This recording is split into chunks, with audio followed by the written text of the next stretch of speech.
윤석열 후보, 캠프의 치명적인 역사의식, 부재. 그냥 넘어갈 수 없습니다.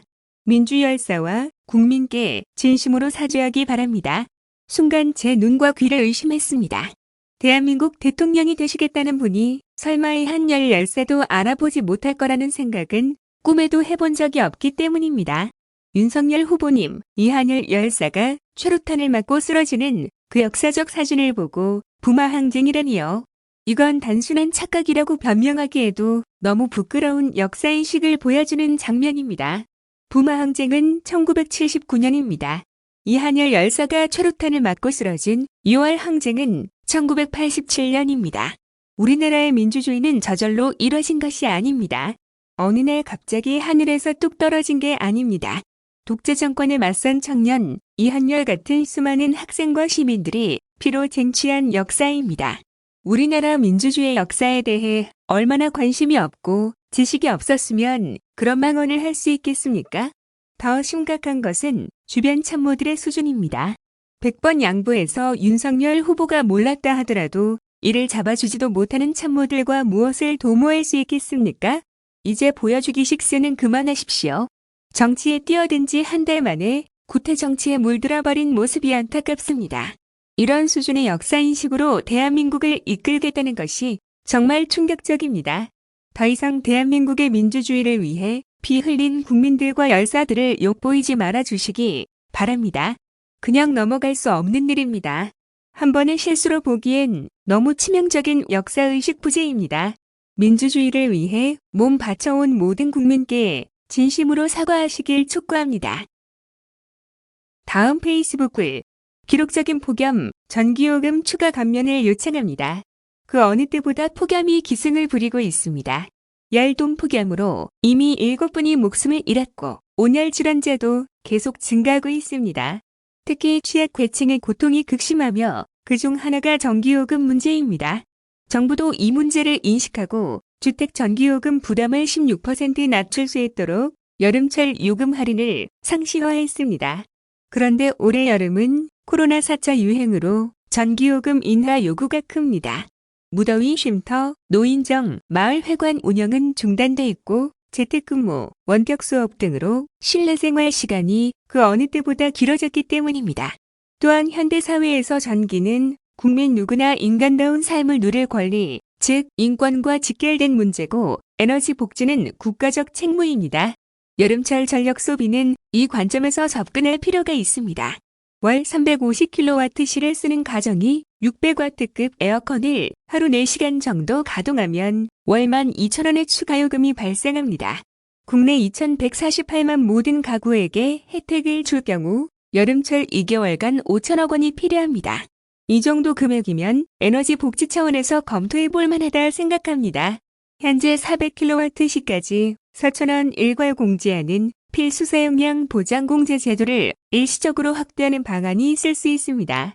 현재 10%인 부가가치세와 3.7%인 전력산업기반기금 감면 폭을 더 확대할 수도 있고 취약계층에겐 에너지 바우처를 확대 지급할 수도 있습니다. 방법이 전혀 없다고 생각하지 않습니다.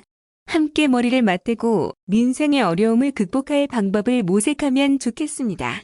차제의 에너지 복지에 대한 사회적 논의를 시작하면 좋겠습니다.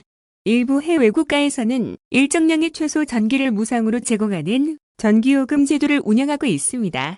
우리나라도 재생에너지를 대폭 확대하고 에너지기본권 개념 도입에 대한 논의를 이어가면 좋겠습니다. 이것이 지구에 대한 책무, 국민에 대한 책무를 다하는 길이라 생각합니다. 유례없는 폭염으로 국민이 고통받고 있습니다. 국민들께 시원할 수 있는 권리를 보장해 드려야 합니다. 정책당국의 전향적인 검토를 부탁드립니다. 다음은 벌떼 입찰 시범조사 뉴스입니다. 소위 벌떼 입찰 꼼수를 부리려던 시공능력 순위 50인의 한 중견 건설사가 경기도의 단속망에 포착, 무려 9개의 가짜 건설사를 스스로 폐업 신청했다. 경기도는 올해 1에서 3월 2020년도 LH 아파트 용지, 낙찰 건설사 3곳을 대상으로 아파트 용지, 벌떼 입찰 단속 시범 조사를 벌인 결과 이 같은 성과를 거뒀다고 30일 밝혔다. 해당 세계업체를 대상으로 사무실, 기술인력, 자본금 등 건설업 등록 기준 충족 여부를 살핀 결과 그중 하나가 중견 건설사 가가 운영하는 가짜 건설사임이 드러났다. 등록된 그의 본사 사무실에는 하자 부수팀만 근무하고 있었고 같은 층의 가짜 건설사 9개의 텅 빈 사무실이 함께 위치한 것이 확인됐다. 뿐만 아니라 가사의 직원을 서류상 해당 9개사 직원으로 채용돼 있었다. 가사는 도의 정밀한 조사에 더 이상 벌떼 입찰용 가짜 건설사 운영이 불가능하다고 판단, 올 7월 9곳 모두를 폐업 신청하는데 이르렀다. 아울러 가짜 건설사 직원이 본사에서 근무한다는 점에 대해 기술인 경력증 대여 등의 사유로 행정처분이 가능하다는 것을 국토부 질의 회신을 통해 확인, 벌떼 입찰용 가짜 건설사는 물론 모기업까지 처벌하는 근거도 확보했다. 이처럼 현행법 상아파트 용지는 한 회사당 하나의 입찰권만 행사하는 것이 원칙이지만 당첨 가능성을 높이고자 수십 개의 가짜 건설사를 동원하는 벌떼 입찰 등의 편법이 만연된 것은 업계의 공공연한 비밀이다. 택지 공급의 불공정을 초래하는 것 외에도 도민의 공동주택 선택권을 침해하고 가짜 건설사 설립, 유지 경비까지 분양가에 전가하는 피해를 입힌다는 경실련과 국회의 수년간 지적에도 불구하고 근절이 어려웠다. 이에 도는 택지 공급 방식 다양화라는 국토교통부의 처방의 효과를 보려면 추첨제 택지 공급에서 벌떼 입찰 등 가짜 건설사를 걸러내는 강력한 단속이 필요하다고 판단해 이번 시범조사 등 다양한 노력을 기울이고 있다. 특히 지난 5일에는 광주 철거 참사와 같은 비극을 되풀이하지 말자는 의도에서 이재명 지사 명의로 지방정부에도 관할 구역 안에서의 입찰, 택지 공급, 시공 등 건설 행위에 대한 실태조사 권한을 부여해달라는 내용의 법령 개정 건의 서한문을 국회 국토위에 전달했다. 이에 화답해 문정부 국회의원이 이 같은 내용을 반영한 건설산업기본법 개정을 지난 7월 8일자로 발의한 상태이다. 동시에 국토교통부, 한국토지주택공사와의 협의를 추진해 3기 신도시 택지 분양, 벌떼 입찰 단속 방안을 마련하겠다는 방침이다.